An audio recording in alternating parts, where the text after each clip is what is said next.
এটা একাদশ শ্রেণীর প্রথম সেমিস্টারের দ্বিতীয় ইউনিটের অ্যালজেব্রা অংশের বিষয় ভিডিও। আলোচনা চলছে কমপ্লেক্স সংখ্যাদের নিয়ে। এটা হচ্ছে তার 7 নম্বর ভিডিও। পুরো প্লেলিস্টের লিংক রয়েছে নিচের ডেসক্রিপশন বক্সে।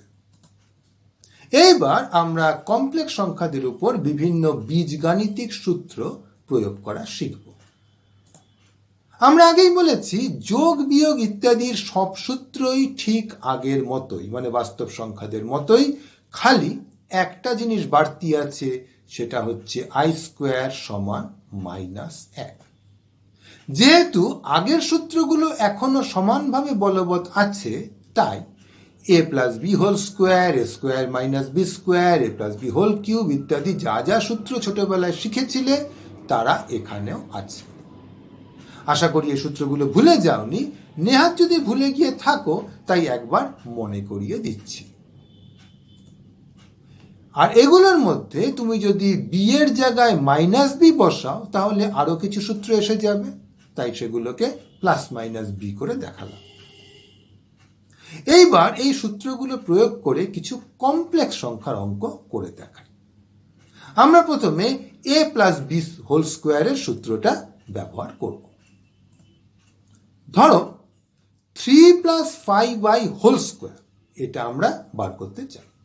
তাহলে এখানে এর ভূমিকা পালন করবে 3 আর বির ভূমিকা পালন করবে 5i। তাই a + b² এর ফর্মুলা লাগালে হবে এই জিনিসটা, a² 2ab + b²। তার মানে 9 + 30i + 25i²।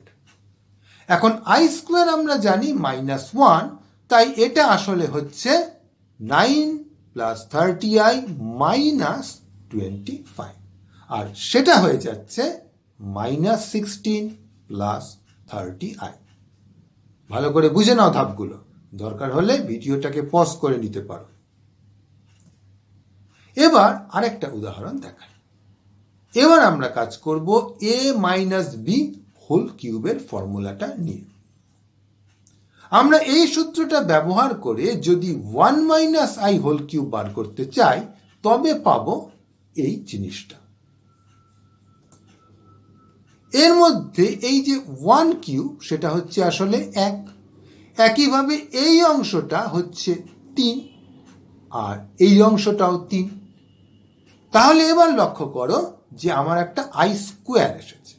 এবার আমি জানি যে i² হচ্ছে -1, তাই এইখানটায় আমরা -1 বসাতে পারি। এরপরে আছে i³। এখন i³ মানে কি? i² গুণ i, আর i² হচ্ছে -1, তার মানে এইটা আসলে হচ্ছে -i।